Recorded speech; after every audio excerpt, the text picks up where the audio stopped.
नमस्कार, BBM news में आपका स्वागत है। मैं हूं ममता बघेल। चलिए बात करेंगे खबरों की। केंद्र सरकार ने सुप्रीम कोर्ट में दावा किया है कि इस साल के अंत तक देश के सभी वयस्कों यानी 18 साल से ऊपर के सभी लोगों को वैक्सीन लगा दी जाएगी। सरकार ने सुप्रीम कोर्ट को बताया कि जनवरी से लेकर अब तक 5% लोगों को कोरोना की दोनों डोज लग चुकी हैं। हालांकि कई जानकारों का कहना है कि इस साल के अंत तक 3040% ही आबादी को टीका लगाया जा सकता है। वहीं सुप्रीम कोर्ट ने डिजिटल सरकार को फटकारते हुए कहा कि आप डिजिटल इंडिया कहते रहते हैं, लेकिन जमीनी हकीकत से वाकिफ नहीं है। कोविड-19 वैक्सीन लगवाने के लिए कोविन वेबसाइट पर अनिवार्य रूप से पंजीकरण पर सवाल उठते हुए justice DY Chandrachud, justice L Nageswara Rao और जस्टिस रविंद्र भट्ट की पीठ ने केंद्र सरकार से कहा कि वैक्सीन के लिए सभी लोगों को कोविड पर पंजीकरण कराना होता है। क्या ग्रामीण क्षेत्रों के लोगों के लिए इस ऐप पर पंजीकरण शुरू करना वास्तविक रूप से संभव है? आप उनसे ऐसा करने की उम्मीद कैसे करते हैं? चलिए बात करेंगे उत्तराखंड में 8 जून तक कोरोना कर्फ्यू बढ़ा दिया गया है। हालांकि कुछ रियायतें भी दी गई हैं। इस दौरान राशन की दुकानें 2 दिन और स्टेशनरी की दुकानों को 1 दिन खुलने के लिए छूट दी गई है। वहीं अब सुबह 8 बजे से दोपहर 1 बजे तक आवश्यक वस्तुओं की दुकानें खुली होंगी। अब तक ये समय सीमा सुबह 8 बजे से 11 बजे तक थी। सरकार के प्रवक्ता एवं कैबिनेट मंत्री सुबोध उनियाल ने बताया कि परचून की दुकानें अब हफ्ते में 2 दिन 1 और 5 जून को खुलेंगे। जून से स्टेशनरी की दुकानें भी खुलेंगी। इसके अलावा सारी व्यवस्थाएं पहले की तरह रहेंगी। इस दौरान जरूरी वस्तुओं की खरीद को लेकर आवाजाही की छूट रहेगी। कोविड कर्फ्यू लागू होने के बाद प्रदेश में कोरोना संक्रमितों के मामलों में लगातार कमी आई है। दुकानों को खोलने के संबंध में व्यापारी वर्ग का भी सरकार पर लगातार दबाव बन रहा है। चले बढ़ेंगे अगली खबर की ओर। मई महीने के आखिरी दिन सोमवार को भी पेट्रोल डीजल की कीमतों में भारी वृद्धि देखने को मिली। सोमवार को तेल कंपनियों ने पेट्रोल डीजल की कीमत में 25-30 रुपए पैसे प्रति लीटर की बढ़ोतरी की है। हालांकि कुछ स्थानों पर तेल के दामों में कमी आई है। इस महीने अब तक तेल कंपनियों ने 16 बार तेल की कीमतों में इजाफा किया है। 2 मई को 5 में चुनाव परिणाम घोषित होने के बाद 4 मई को तेल की कीमतों में इजाफा हुआ था। तब से लेकर आज सोमवार तक 16 बार तेल की कीमतें बढ़ रही हैं। राजधानी दिल्ली में मई में पेट्रोल 3.83 रुपए प्रति लीटर और डीजल 4.42 रुपए प्रति लीटर महंगा हो चुका है। वहीं मुंबई, भोपाल और गंगानगर में पेट्रोल 100 रुपए प्रति लीटर मिल रहा है। बढ़ेंगे अगली खबर की ओर। 1 जून 2021 से भारत में 5 बड़े बदलाव होने जा रहे हैं। इन बदलावों का आपकी जिंदगी पर सीधा असर पड़ेगा। एक और जहां इन नए नियमों से आपको राहत मिलेगी, वहीं दूसरी ओर अगर आपने कुछ बातों का ध्यान नहीं रखा तो आपको आर्थिक नुकसान भी हो सकता है। इसलिए उनके बारे में जानना आपके लिए बहुत ही जरूरी है। जनता को गैस सिलेंडर की कीमत में राहत मिल सकती है। वहीं अगर सरकारी तेल कंपनियों ने दाम बढ़ा दिए तो ये महंगाई के इस दौर में उनके लिए एक और झटका होगा। इसके साथ ही हवाई सफर भी महंगा होने जा रहा है। करदाता 1 जून से 6 जून तक आयकर विभाग का वेब पोर्टल इस्तेमाल नहीं कर सकेंगे। ग्राहकों की सुरक्षा के मद्देनजर bank of Baroda cheque payment से जुड़े नियम के बदलाव करने जा रहा है और गूगल फुटेज की अनलिमिटेड स्टोरेज भी समाप्त हो जाएगी। चलिए बात करेंगे फरीदाबाद की। फरीदाबाद सेक्टर 62 आसियाने में रहने वाले एक निजी टीवी चैनल के पत्रकार अनिल राठी के पिता पर छोटे भाई के ससुरालियों ने जानलेवा हमला कर दिया। इस दौरान लाठी डंडे और लोहे की सरियों से पीट कर पत्रकार के पिता की हत्या भी कर दी गई।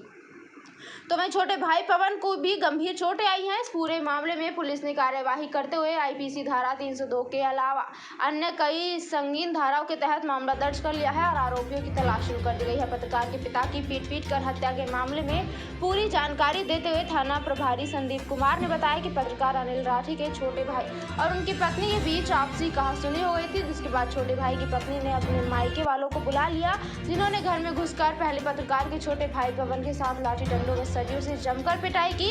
इस दौरान बीच बचाव करने आए उनके पिता को भी हमलावरों ने नहीं बख्शा और उन पर भी जानलेवा हमला कर दिया। हमला लाठी डंडे और लोहे की सरियों से किया गया, जिससे उनकी मौके पर ही मौत हो गई। सूचना मिलने पर पुलिस मौके पर पहुंची। पत्रकार के माता पिता के शव को पोस्टमार्टम के लिए सिविल अस्पताल पहुंचाया गया। वहीं छोटे भाई पवन के बयान पर आईपीसी धारा 302 के अलावा अन्य संगीन धाराओं के तहत 5 आरोपियों पर मामला दर्ज किया गया है और अब पुलिस सभी आरोपियों की तलाश में जुटी हुई है। पहुंची तो अत्तर सिंह को बीके हॉस्पिटल लाया गया पोस्टमार्टम के लिए। आज उनके बयान लिख के मुकदमा दर्ज किया गया। अभी पोस्टमार्टम के बाद कार्रवाई की। आरोप किन पर है और वजह क्या बताई जा रही है सत्या? वजह अत्तर सिंह के बेटे हैं छोटे पवन, उनकी वाइफ का कोई झगड़ा था तो पवन की और उसकी वाइफ का कोई डिस्प्यूट था किसी बात को लेके, तो उनके मायके से उसके भाई और उनके परिवार वाले आए थे कल, तो उन्होंने उनके साथ आपस में बातचीत करते हुए आपस में दोनों का झगड़ा हो गया था। तो अभी कितने लोग घायल हुए हैं इसमें और क्या कार्यवाही पुलिस की तरफ से? इसमें पवन के चोटें मारी हैं, उसके फादर एक्सपायर हो गए और इसका पोस्टमार्टम चल रहा है। अभी पोस्टमार्टम के बाद कार्रवाई करेंगे। मुकदमा 302 में दर्ज किया है। उन्होंने आरोप लगाए हैं कि वो वहाँ से 3 जेंट्स हैं, उसका साला, उसके चाचा और 2 लेडीज़ हैं, तो उनका नाम लिखा है। उन्होंने पवन के चोटें मारी और जो छुटा रहे थे उनके फादर, तो उनको भी धक्का मारा, चोट चाट मारी, तो इस वजह से उनकी मौत हो गई। अरेस्टिंग कब तक हो जाएगी? अभी पोस्टमार्टम के बाद हम जल्द से जल्द इसमें कार्रवाई करके गिरफ्तार करेंगे। चलिए में बात करेंगे बढ़ते तापमान को लेकर। लगातार पड़ रही तेज धूप और गर्म हवाओं ने लोगों की हालत खराब करके रख दी है। गर्मी से बचने के लिए लोग ठंडे पेय पदार्थ और दूसरे साधनों का प्रयोग करते नजर आ रहे हैं। पिछले कुछ दिनों से लगातार हो रही बारिश के चलते वातावरण में नमी का माहौल बना हुआ था और गर्मी का तापमान सामान्य था, लेकिन 3 दिनों से लगातार तेज धूप लोगों के पसीने छुड़वा रही है। तेज धूप के साथ ही गर्म हवाएं भी लोगों के चेहरों को झुलसा रही हैं। ऐसे में लोग गर्मी से बचाव करते नजर आ रहे हैं। गर्मी से बचने के लिए लोग ठंडे पेय पदार्थ का प्रयोग कर रहे हैं। गर्मी के मौसम और गर्म हवाओं से सबसे ज्यादा सुरक्षा की जरूरत बुजुर्गों और बच्चों को है, क्योंकि एक तरफ जहां कोरोना ने देश भर में तबाही मचा रखी है, तो वहीं तेज गर्मी के चलते बुजुर्ग और बच्चों को बुखार, उल्टियां, दस्त जैसी बीमारियों का सामना करना पड़ रहा है। सबसे ज्यादा बचाव की जरूरत बच्चों को है, क्योंकि कोरोना के लक्षण और तेज गर्मी से हो रही बीमारियों में बहुत ही समानता है। ऐसे में लोगों को बेहद सावधानी पूर्वक रहने की जरूरत है। लोगों ने बताया कि वे गर्मी से बचाव के लिए घरों के अंदर रह रहे हैं। केवल शाम के समय ही थोड़े बहुत समय के लिए घर से बाहर निकलते हैं, अन्यथा बुजुर्ग और बच्चों को पूरा समय घर के अंदर ही रखा जा रहा है, ताकि गर्मी से उनका बचाव किया जा सके। एक तरफ तो कोरोना है और दूसरी तरफ गर्मी, और दोनों के सिम्टम सेम है। गर्मी में लू लगना, बुखार आना, ये भी नॉर्मल है। कोरोना में तो परेशानी तो हो ही रही है, क्योंकि जो मरीज़ हैं कोविड के, उनको और ज़्यादा परेशानी हो रही है, और ख़ासतौर से जो बच्चे और बुजुर्ग हैं। अब जैसे एकदम से टेम्परेचर में बदलाव हुआ है, एकदम से टेम्परेचर ऊपर की तरफ बढ़ा है, तो इससे कहीं ना कहीं जो बुजुर्ग हैं उनमें बुखार, बच्चों में बुखार की अब लोगों को ज़्यादा सावधानी बरतने की ज़रूरत है। इसमें बुखार है, दस्त है, उल्टी है, लोग वैसे भी परेशान है, पानी की भी दिक्कत आ रही है, पीने का साफ पानी नहीं है, और लोगों को गर्मी से भी वैसे ही परेशानी है। और ज़्यादा से ज़्यादा लोग बचाव करें, कोरोना के चलते गर्मी से और ज़्यादा बचना चाहिए। तो बच्चे अब तो सुबह से ही आग भरनी शुरू हो जाए और शाम तक पूरी ज़मीन तपती रहे, रात की भी ज़मीन तपे, बच्चों को बाहर ना निकलने दें, चाहे बुजुर्ग हैं, जवान। क्योंकि मौसम में अचानक बदलाव आ गया है और जो तापमान है वो लगातार बढ़ता जा रहा है। सुबह से ही जब से सूरज निकलता है तभी से ही गर्मी होनी शुरू हो जाती है, और दोपहर के समय में तो गर्मी का बहुत बुरा हाल हो जाता है, पसीने आने लगते हैं। और गर्मी से बचाव के लिए एहतियात बरतना बहुत ज़्यादा ज़रूरी है। इसके लिए जो शर है उसको कपड़ा रखना ज़रूरी है, और जो धूप है उससे बचाव ज़रूरी है, और जो ठंडे पेय पदार्थ है उनका सेवन करना भी लाभदायक है। और हम जो एहतियात करेंगे अगली खबर की। प्रेम प्रसंग के चलते 10वीं कक्षा के छात्र को नहर में फेंककर मौत के घाट उतार दिया गया। चांदर थाना पुलिस ने मृतक छात्र की बुआ की शिकायत पर हत्या का मुकदमा दर्ज कर जांच शुरू कर दिया। पुलिस ने शव को पोस्टमार्टम करने के बाद परिजनों के हवाले कर दिया है। पलवल पुलिस जांच अधिकारी जीतराम के अनुसार पलवल के इस्लामाबाद निवासी पूनम पत्नी गुलजारी लाल ने शिकायत दर्ज कराई है कि खैर बादशाहपुरा जिला बुलंदशहर यूपी निवासी 16 वर्षीय भतीजा आकाश मेरे ही पास रहकर 10वीं कक्षा में पढ़ता था। स्कूल में आकाश के साथ पढ़ने वाली एक लड़की के बीच प्रेम प्रसंग का मामला चल रहा था, जिस बारे में स्कूल प्रिंसिपल को पता चला तो आकाश और उस लड़की को स्कूल से निकाल दिया गया, जिसके बाद पीड़िता ने आकाश को उसके घर यूपी भेज दिया। लगभग 15 दिन पूर्व आकाश अपने घर से पीड़िता के पास मिलने के लिए आया हुआ था। आकाश गत 28 मई को पीड़िता से ये कहकर गया था कि वह अपने गांव जा रहा है। आकाश के दोस्तों से कुछ देर बाद पीड़िता को पता चला कि आकाश को किठवाड़ी नहर लड़की के परिजनों ने पकड़ रखा है। पीड़िता का आरोप है कि जब वह नहर पर पहुंची तो लड़की के परिजनों ने आकाश को नहर में फेंक धक्का दे दिया। आकाश का शव किठवाड़ी नहर से लगभग 40 किलोमीटर दूर हसनपुर थाना क्षेत्र के अंतर्गत नहर से बरामद किया गया। फिलहाल पुलिस ने पीड़िता की शिकायत पर अज्ञात आरोपियों के खिलाफ हत्या का मुकदमा दर्ज कर कार्यवाही शुरू कर दिया। अभी तक किसी भी आरोपी की गिरफ्तारी नहीं की गई है। मामले की गहनता से जांच की जा रही है। बस कि तेरा लड़का है, जो लड़के की बुआ है ना, उसके पास कॉल आई थी कि ये लड़का हमारे पास है और इसको मार रहे हैं, हम बचाना हो तो बचा ले, और तू आएगी साली तेरे को मारेंगे गाली के फ़ोन पे। वो चीज़ हमने उनको बताई, उनको मोबाइल नंबर दिया, सब डिटेल दी हमने उनको। कोई सुंदर नाम का लड़का है और लड़की का नाम शायद प्रीति है ना, प्रीति नाम की लड़की है, और इससे ज़्यादा डिटेल पता नहीं है। डेड बॉडी नहीं मिल रही थी वहाँ पे, बहुत कोशिश कर रहे थे, पुलिस वालों ने कोई हेल्प नहीं करी। अब खुद जाके डेड बॉडी कम से कम 40 किलोमीटर आगे डेड बॉडी मिली है, हमने वहाँ जाके डेड बॉडी निकाली जब पुलिस पहुँची वहाँ पे आके। तो आज सुबह भी आप लोग गए थे पुलिस के आज पास सुबह भी गए थे, सुबह और भी। कल कितने बजे सूचना दी थी उन्हें कि लड़के के साथ में ये हुआ, नहर में डाल दिया है? कल शाम को दी थी, शाम 4-5 बजे के समथिंग बता रहे थे भैया, मेरे को इतना पता नहीं है। और नहर में कब फेंका था? नहर में 2 बजे के समथिंग बता रहे हैं, शनिवार को। हाँ कल शनिवार को। हाँ, तो उसकी कोई रिकॉर्डिंग कौन था, क्या है मामला? एक पूनम पत्नी गुलजार निवासी इस्लामाबाद ने एक दरख्वास्त दी थी कि उसका भतीजा आकाश को किसी ने नहर में गिर दिया है, जिसकी हमने तलाश की। 28 तारीख को नहीं मिली। 29 तारीख को हमने डेड बॉडी को ढूंढ लिया उसमें और उसको पोस्टमार्टम करा दिया है, मुकदमा दर्ज कर दिया है। तो सर क्या वजह निकल के आई है कुछ? अभी कुछ नहीं पता, कह रहे हैं कि किसी ने धक्का देकर इसमें गिरा दिया था, कोई लड़की का मामला है जी। बाकी तस्दीक चल रही है, अफसर से जैसे भी पूछताछ करके इनसे गिरफ्तारी की जाए। बात करेंगे होडल क्षेत्र की। जिले में अभी दुष्कर्म और छेड़छाड़ के मामले थमने का नाम नहीं ले रहे हैं। अभी जिले में 20 दिनों के अंदर 7 दुष्कर्म के मामले सामने आए हैं। वहीं आज फिर से होडल में छात्रा के साथ छेड़छाड़ करने का मामला सामने आया है। होडल के बाईपास 22 मोहल्ले के रहने वाली एक छात्रा के साथ छेड़छाड़ करने के आरोप में पुलिस ने एक नामजद सहित 2 लोगों के खिलाफ मुकदमा दर्ज किया है, लेकिन अभी दोनों आरोपी फरार है। जिले में 20 दिन के अंदर दुष्कर्म की 7 घटनाएं सामने आ चुकी हैं और जिले में ये घटनाएं रुकने का नाम ही नहीं ले रही। इन घटनाओं ने पलवल जिले में शर्मसार करके रखा हुआ है। पलवल जिले को होडल में आज फिर एक छात्रा के साथ रास्ते में आते जाते समय छेड़खानी करने का मामला सामने आया है। होडल थाना प्रभारी सुरेंद्र राठी ने जानकारी देते हुए बताया, होडल निवासी छात्रा के पिता ने पुलिस को शिकायत दी है कि उसकी बेटी को स्कूल जाते समय और ट्यूशन जाते समय होडल की पेज कॉलोनी निवासी आकाश वर्मा और उसका साथी, जिसका नाम नहीं पता है, रास्ते में छेड़खानी करते हैं। उन्होंने बताया कि छात्रा के परिजनों ने इनको कई बार समझाया, लेकिन ये अपनी आदतों से बाज नहीं आ रहे थे। छात्रा ने इनकी वजह से ट्यूशन जाना भी बंद कर दिया है। ये कई महीनों से छात्रा के साथ रास्ते में आते जाते समय छेड़खानी करते आ रहे हैं। पुलिस अधिकारी ने बताया कि छात्रा के पिता की शिकायत पर पैच कॉलोनी निवासी आकाश और उसके साथी के खिलाफ मामला दर्ज कर लिया है, लेकिन अभी दोनों आरोपी फरार हैं, जिनको जल्द से जल्द गिरफ्तार कर लिया जाएगा। ये हमारे पास शिकायत प्राप्त हुई थी कि एक छात्रा है जिसका के साथ छेड़छाड़ करता था एक लड़का, आकाश नाम का है, पेज कॉलोनी में, जो उस लड़की के आगे पीछे काफ़ी दिन से घूम रहा था। परेशान होकर के उनके घर वालों ने शिकायत दर्ज कराई, जिस पर मुकदमा दर्ज किया जा चुका है और जल्द ही गिरफ्तार किया जाएगा। तो सर अकेला कि और भी शामिल है इसमें?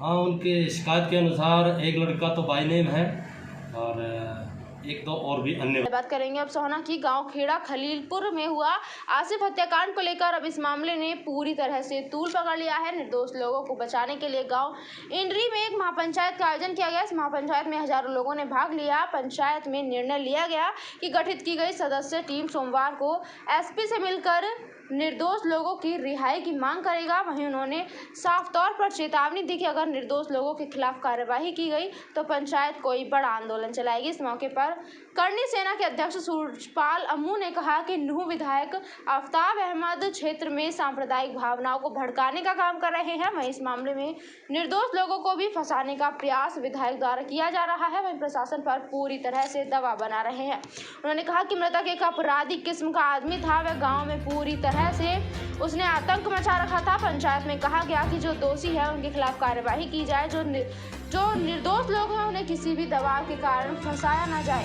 आयोजित पंचायत में आसपास क्षेत्र के हजारों लोगों ने भाग लिया। पंचायत में पूरी तरह से सोशल डिस्टेंसिंग का ध्यान रखा गया। मौके पर पंचायत में कहा गया कि जो लोग दोषी हैं उनका निष्पक्ष पंचायत भी नहीं ले रही, लेकिन जो निर्दोष लोग हैं उन्हें प्रशासन किसी भी दबाव में नहीं फंसाएगी। और 52 साल के अध्यक्ष अरुण जेलदार ने कहा कि क्षेत्र में पूरी तरह से भाईचारा है, लेकिन इस हत्याकांड के बाद जो लोग राजनीति कर रहे हैं वो पूरी तरह से गलत हैं। दोषी को सजा मिले, निर्दोषों को बचाने के लिए इस महापंचायत का आयोजन किया गया।